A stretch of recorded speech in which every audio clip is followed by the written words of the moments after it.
guess I should have marked off. So this is more continuing the lecture. This is not an example problem. So I think I've told you guys that my house is a really strange house. If you ever want to buy a fixer-upper, trust me, don't. If you decide you want to, come and talk to me. I'll punch you in the face, rob you blind, and you'll be way ahead if you decide not to buy the house, okay? Anyway, so I bought this crazy house, and originally the middle room of the house was an outdoor room. So it was open to the outside, which is kind of a cool concept. This was back in the 70s when it was built, and I guess the idea was, hey, throw away all of contemporary, or not contemporary, but classic building ideas, and let's build it however we want. That didn't work out very well. About a year or so after the house was built, which was in the 70s, I was a kid at the time, I didn't live there. Apparently it was covered over with almost a flat roof. I've since removed that roof and removed the roof itself, not just roofing material, but roof structure, and changed the structure so that now it drains water properly and looks a lot better, I think. Anyway, so a side effect of this house is that in the basement, it works very well. In the basement, if you look at it from a top-down view, there is a room, and I think I may have mentioned this, that's 14 foot by 20 foot, right? And it's full of dirt. You can't get into it. There's basement all around it, and you can't get into this room, which is really annoying, because that's where the theater goes, right? That's where the movie theater needs to be. So how am I going to get the dirt out? I'll cross that bridge when I come to it. Someday I'll manage to get out and watch movies there. I may be quite old and retired by that time, but hey, progress, not perfection. Anyway, so right now, me and another guy are working on cutting a hole in this so I can access the dirt and get it out. And I wanted about a 6 foot, 20 foot dimension over here, 6 foot opening. So just a decent amount of that wall. However, the concrete's very strong, and these are 8-inch thick walls, so I have no concern about the house that it's supporting falling in. However, since the floor joists run this way, I am concerned about these floor joists right in this section, because there's a top plate and then a board standing up these are connected to. I don't really trust it, so I'm going to end up supporting these probably tonight when I get home. I'll support these so that we can finish taking out this piece. If we look at this from this direction, here's what it looks like. So here's the wall, and we're making a couple of cuts that look like essentially like this. And the idea is that I'll put an I-beam in here to support. See, so we've already cut out this section. It's kind of nice. You can see back in underneath here, which is kind of cool because the dirt actually only comes to about there. And anyway, so we can see in there, and it's pretty exciting. I've actually been in that area before because, well, it doesn't matter why or how. You can access it. Well, for a while you could access it from the top, but not anymore. So we're cutting this out. You might say, well, how do you cut concrete that's 8 inches thick? Well, Husqvarna, especially in a basement, do you fire up the old chainsaw and give yourself carbon monoxide poisoning? No. Rather, I bought what's called a cut and break saw, and it's driven by electricity. So you plug it in, and the cut and break saw is kind of neat. I'll show you what it looks like. Let's see. It's a long story, but I think the payoff will be worth it at the end.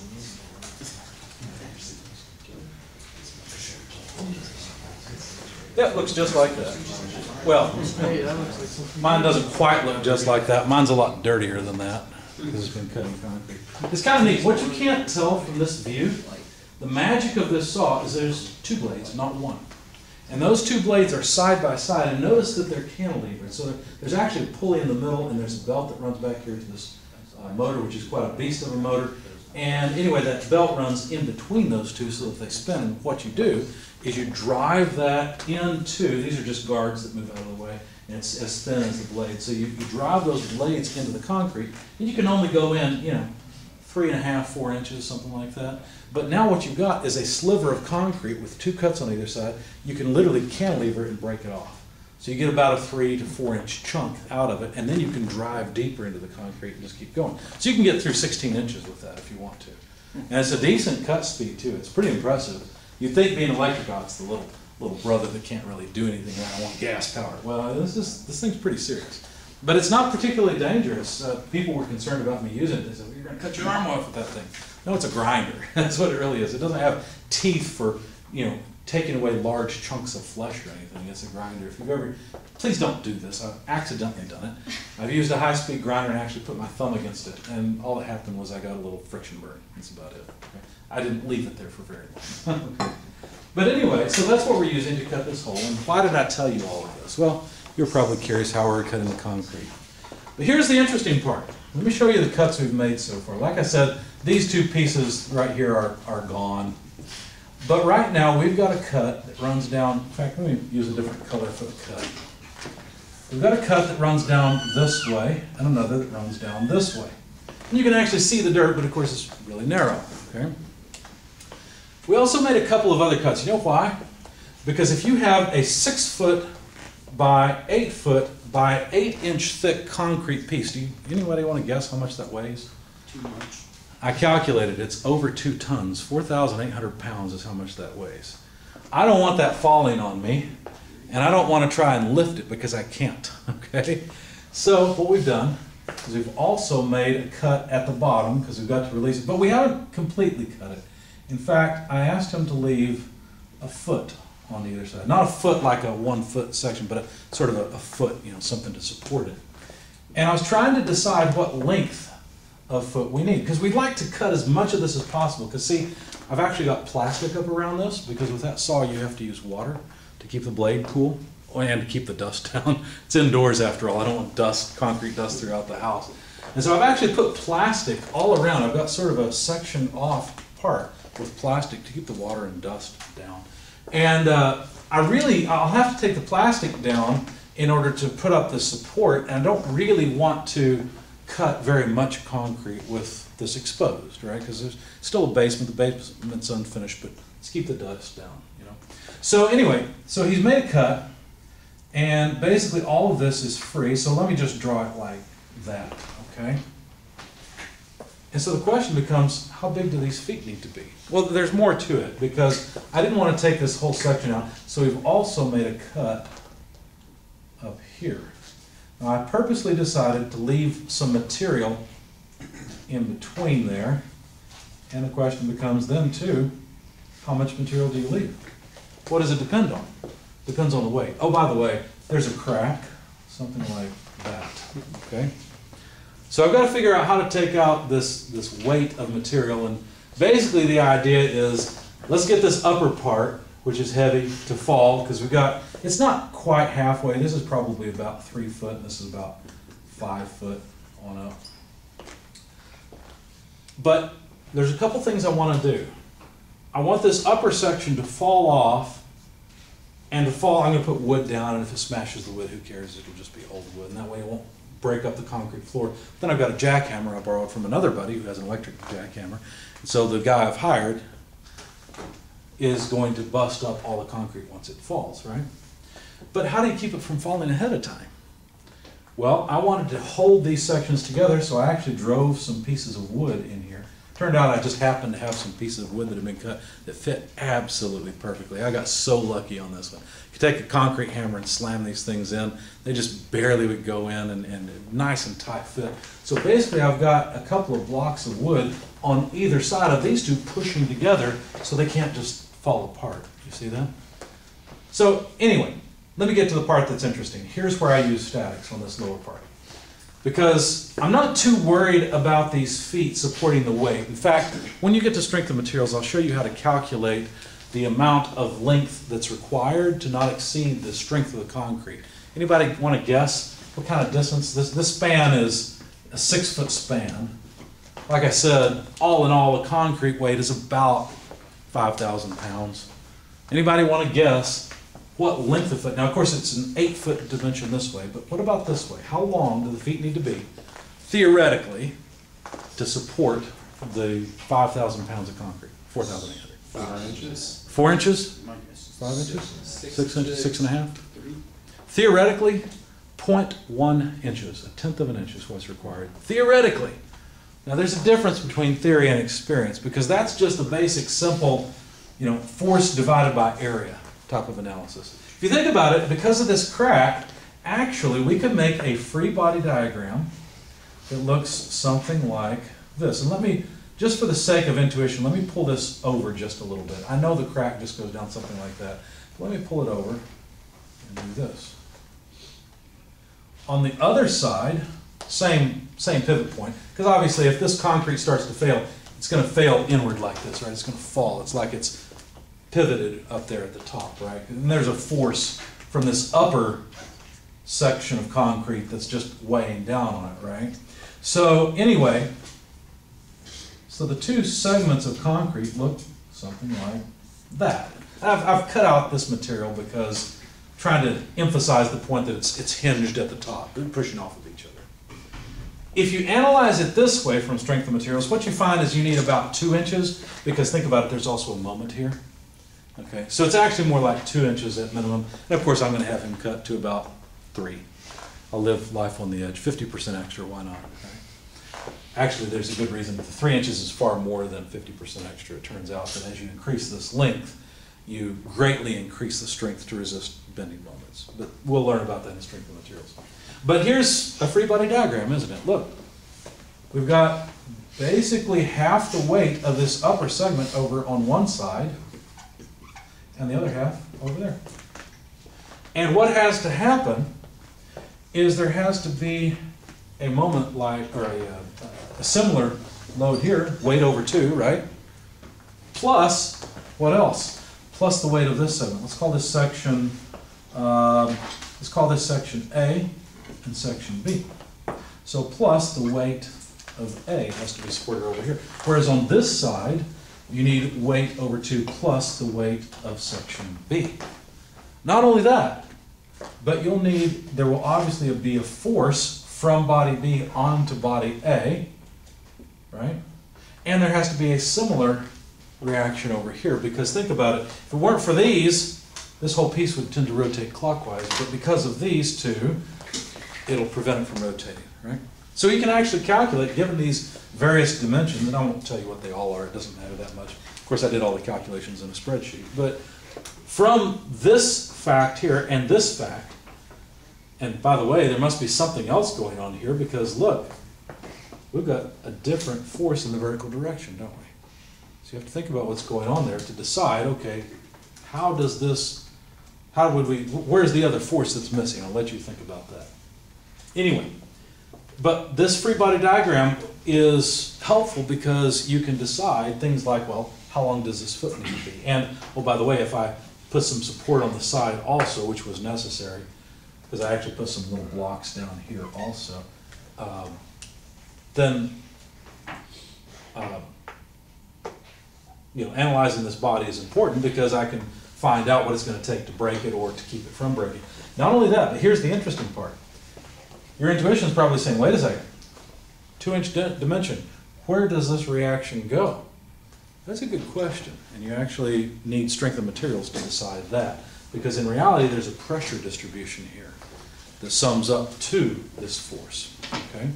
So deciding exactly what the idealized model is can be important, and the idealized model can actually change your analysis, okay? The details of this are not terribly important. I just wanted to show you free body diagrams, and figuring all this out is actually quite useful.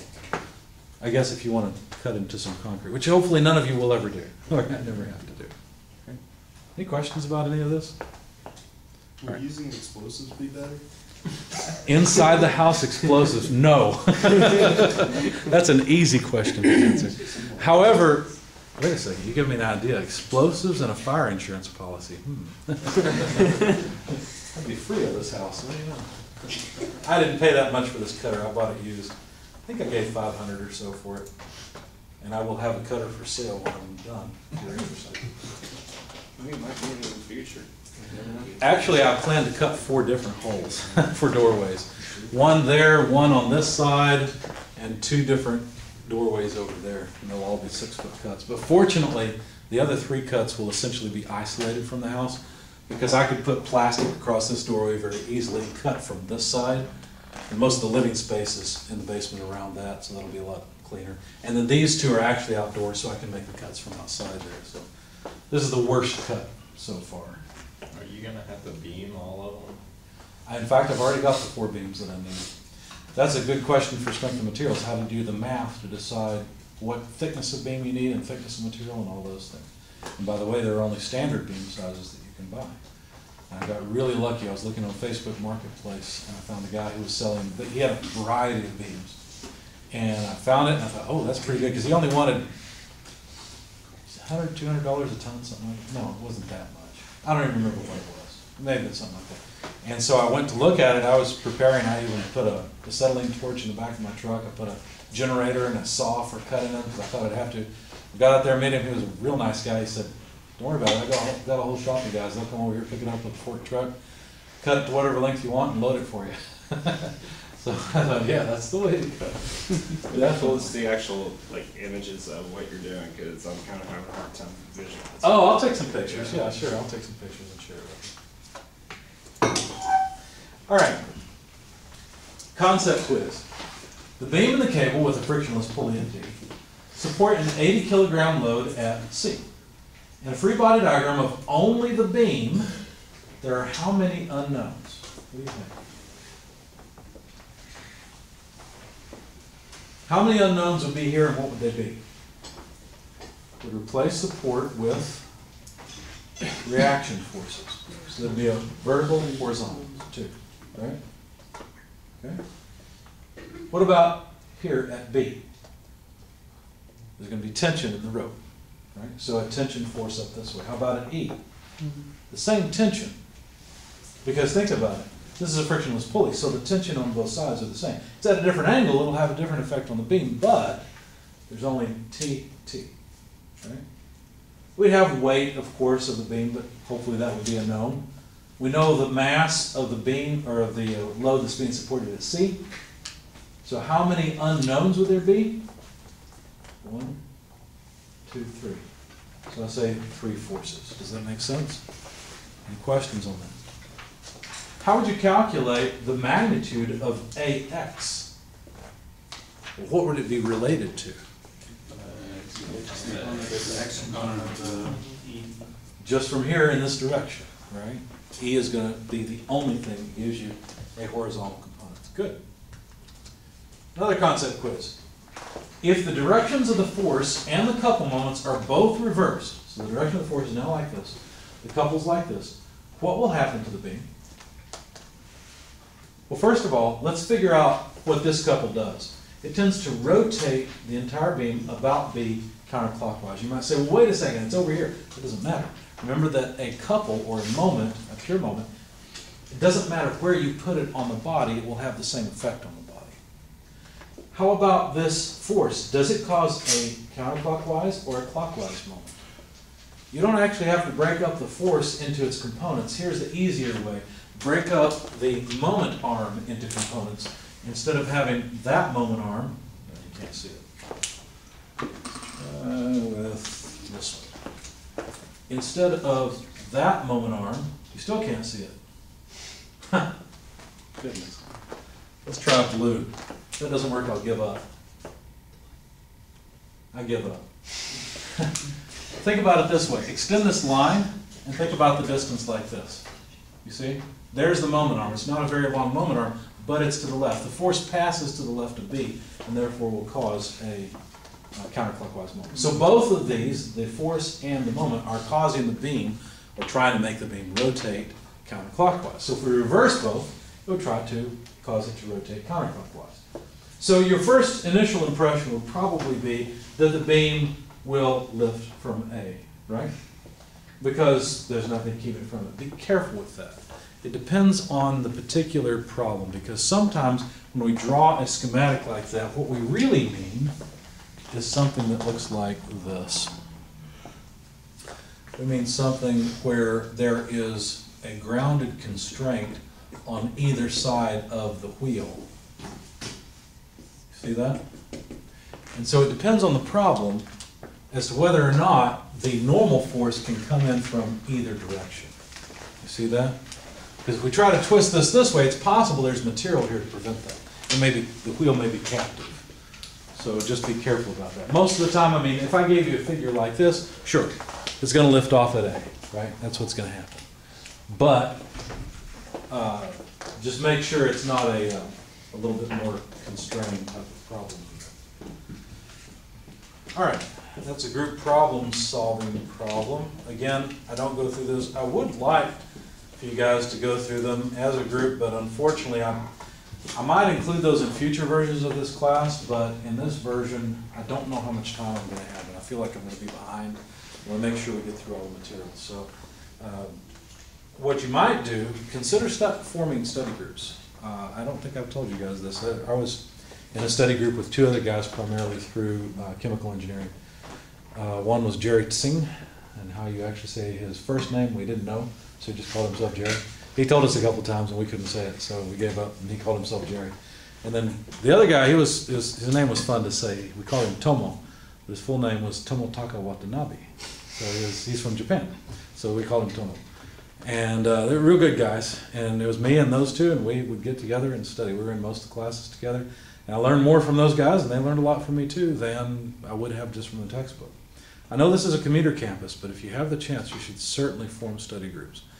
And that way you can work on these concepts together. You'll be able to teach your partners some things, and you'll learn them better in the process, and they will be able to teach you things as well. And everyone learns better.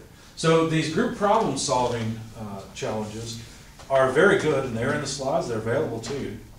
And that would be something good to do as a group when you're preparing for a test, rather than just working on your own and getting distracted by your phone or something. All right. Internal forces are not shown on a free body diagram because the internal forces are blank. Well, let's see. Equal to 0, negligibly small, not important, or equal and opposite, and they do not affect the calculations. Well, let's see an internal force. So I'm going to take this pen that has a cap on it, and what we're going to do is apply force to either side. So I'm pulling apart right now. Okay, I'm pulling one side this way and the other part this way. Do you think that there is force between the cap and the pin? Sure. If I apply enough load, you know there was force between the cap and the pin because I overcome that force eventually. There's a little ridge here. You've probably noticed them before. And that ridge is what makes it difficult to pull off, and so the cap stays attached to the pin. But that is an internal force. Until I do this is all one body. And that force that it's experiencing is an internal force. So what do you know about the force that I'm applying with my right hand and my left right now? They're equal and opposite, aren't they? Right? So if I wanted to analyze those forces on this really simple body, would I need to know anything about the force going on in the cap? No, it doesn't matter. It's an internal force. So are the internal forces equal to 0? No, the sum of the internal forces are equal to 0, but the internal forces themselves are not 0. Are they negligibly small? No. Eventually they get to the point where I've overcome them, right? So they're not negligibly small. Are they not important? Well, strength of materials is all about internal forces. You could argue that they're not important for this class, but they'll be very important. And they'll determine things like when does it break. And so right now there's internal force because I'm bending it. In fact, what you'll find in strength of materials is that this upper section is in tension, the bottom's in compression, which should make some intuitive sense. If you do too much, that tension will pull apart the material at the top. Okay? Are they equal and opposite? Yes. They're equal and opposite. The amount of force from this side of the pin onto the cap is equal and opposite to the force from the cap onto the pin. And so since they're internal forces, they're equal and opposite. They cancel. In fact, you can imagine a free body cutting this pin in half, and I don't even have to pull on the cap. I can pull on the pin body itself. And those forces are internal. They're equal and opposite, so they don't affect our statics calculations. Okay? So the best answer is B. How many unknown support reactions are there in this problem? Well, what do you think? What kind of reaction would there be? You might want to go to that table, 5-1, and answer this, because we've got a rolling connection here. So how many forces and moments are there at B, and in what direction, and so forth? What do you know about it? There's only 3 possibilities, right? What's that? It's got one normal force plus one on it. One normal force, that's it, right? When we have a known direction of the force, it's wise to write the force in the known direction rather than breaking it up into components. Because if you break it up into components, you have to remember that, oh, I know how those 2 components have to add. So I would call this one force. Okay? What about at this end? 2? 3. What are they? I hear 2, I hear 3. What are they? The X component. X component and Y component of force. This is a fixed support. Look in your book. What all can there be at a fixed support? X, Y moment. There can also be a moment, right? One moment. So 2 forces in one moment. So 1, 2, force, 3 force in one moment. So 3 forces and 1 couple moment. So my answer would be D. Does that make sense? Notice we're talking about reactions, we're not talking about the applied force. All right. So now we're ready for more example problems. Let me see, I should be able to get through another 1 or 2. Turn the camera back around and we'll continue from there.